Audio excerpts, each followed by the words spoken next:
So the CMS I've chosen to cover here is Silverstripe.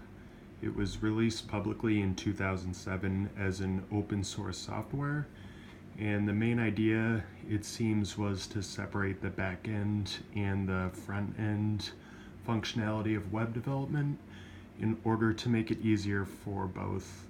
And it seems to really differentiate itself on simplicity and also the ability to customize.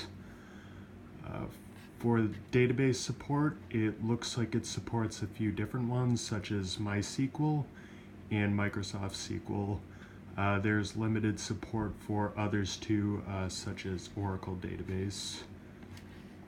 It's written mainly in PHP, uses a web framework, and implements basic object-oriented design right into the application. And it uses a basic WYSIWYG editor along with drag and drop functionality, again seeming to emphasize simplicity over everything.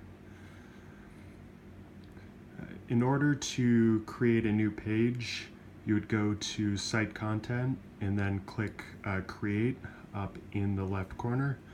There are several different page types, though the basic static page is just labeled Page. It functions much like the editors we used in the other three CMSs, and it looks like a lot of Microsoft Word was adapted into the formatting here. Page version history will show on the left-hand side of the screen as an easy way to keep track of any changes. For blog posts, you would just select News Article instead of regular page type, and to organize blog posts, you would just create a general blog page, and then you would add all blog page types here under this umbrella category. And in order to install modules, the best way would be to go to silverstripe.org, click on Extensions up top, and then this will lead you to a modules page. From there you can search for them and download as a zip file, much like another CMS such as WordPress, using the external site. After that you would upload the file. Under that you would go to the site content directory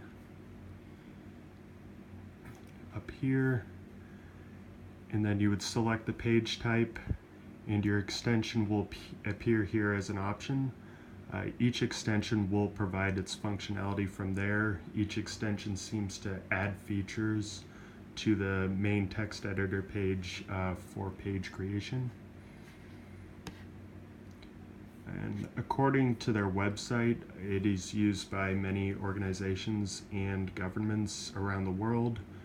Just a quick glance here from the website shows Lenovo and Forbes as two of its main examples, so it does seem to be widely and publicly used. Comparing it to the other three CMSs we've used so far, it seems to have a lot in common with them. Page creation, use of modules, and organizing content all seem to work generally in the same way. The Silverstripe seems to be a bit more complex than the other three we've worked on based on my research. While a CMS such as WordPress focuses on ease of use, Silverstripe prides itself on customizable and being adaptable to a user's needs. And while Silverstripe's navigation seems pretty simple and straightforward, its extensions may take a little bit more time and effort to perfect than what these other three CMSs.